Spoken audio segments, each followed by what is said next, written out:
Hello అండి, అందరికీ నమస్కారం. తెలంగాణ స్టైల్లో మటన్ కర్రీ ఎలా చేసుకోవాలో చూసేద్దాము. స్టవ్ మీద ఒక కుక్కర్ పెట్టుకొని 3-4 టేబుల్ స్పూన్లు నూనె వేసి వేడెక్కాక ఒక 2 పచ్చిమిరపకాయలు, 3-4 మీడియం సైజు ఉల్లిపాయలు సన్నగా కట్ చేసి వేసుకొని కొద్దిగా ఉప్పు వేసి ఎర్రగా అయ్యేంత వరకు వేయించుకోవాలి.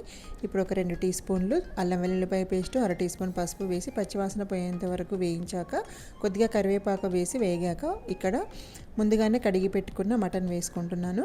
ఇది 1.5 కేజీ మటన్. ఇదంతా ఒకసారి బాగా కలిపేసి దీంట్లో కొన్ని నీళ్లు కూడా ఊరుతాయి కదా, అవన్నీ కూడా ఎగురుకుపోయేంత వరకు ఫ్రై చేసుకుంటూ ఉండాలి. ఇప్పుడు దీంట్లోకి ఒక 3 టీ స్పూన్లు వరకు కారము, 3 టీ స్పూన్లు ధనియాల పొడి, రుచికి సరిపడా ఉప్పు, అలాగే ఒక 2 టీ స్పూన్లు కొబ్బరి పొడి కూడా వేసి అంతా బాగా కలిపేసి లో ఫ్లేమ్లో పెట్టి ఈ మసాలాలన్నీ ముక్కలకు పట్టుకునేలాగా, అలాగే ఇక్కడ ఆయిల్ కూడా పైకి తేలేంత వరకు కూడా ఫ్రై చేసుకోవాలి. ఇప్పుడు 1.5 గ్లాస్ వరకు నీళ్లు పోసి కుక్కర్ మూత పెట్టేసి ఒక 4-5 విజిల్స్ వచ్చేంత వరకు ఉడికించుకోవాలి.